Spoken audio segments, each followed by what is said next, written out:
The problem right now with individual access, to what Lisa just said, is it's not the priority. These networks are built for treatment. And so when you're in technical work groups or policy discussions, like Deven didn't sit in most of the policy work groups where I've learned from her and gotten to listen to her over the past couple of years. So many things would not have gotten through in the brains of people who are making decisions within their organizations. The real problem right now that we have with individual access services, which is using traditional forms of exchange across networks or within HIEs, is that people don't support it. And what I'm seeing, and it makes me very frustrated, is that people who want to use the consumer or the patient or the member as the person who gets their data and shares the data are finding these gray areas and exploiting these gray areas for their commercial benefit. And when it does is it erodes the trust in the networks.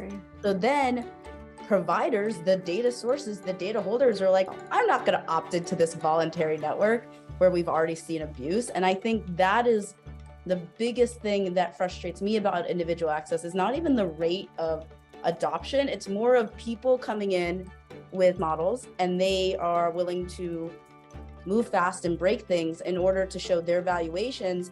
And then it ruins all the work that people like Lisa and Deven have done all these years. And I think that's the most frustrating thing. Like, I don't think you should query on second opinion for non-clinical purpose if that second opinion is not really supposed to be under treatment. There are just so many things where people are abusing that gray area. And what's like, to me, like if Dr.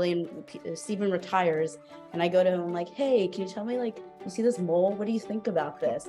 He's not providing treatment. He's just giving me his opinion. He doesn't mean he gets to go get my data and then give it to a clinical trial that's doing like mole research. It's not how it works. So that's my soapbox for today on treatment versus patient access. Is individual access needs to be priority so people don't abuse the treatment use case for commercial gain.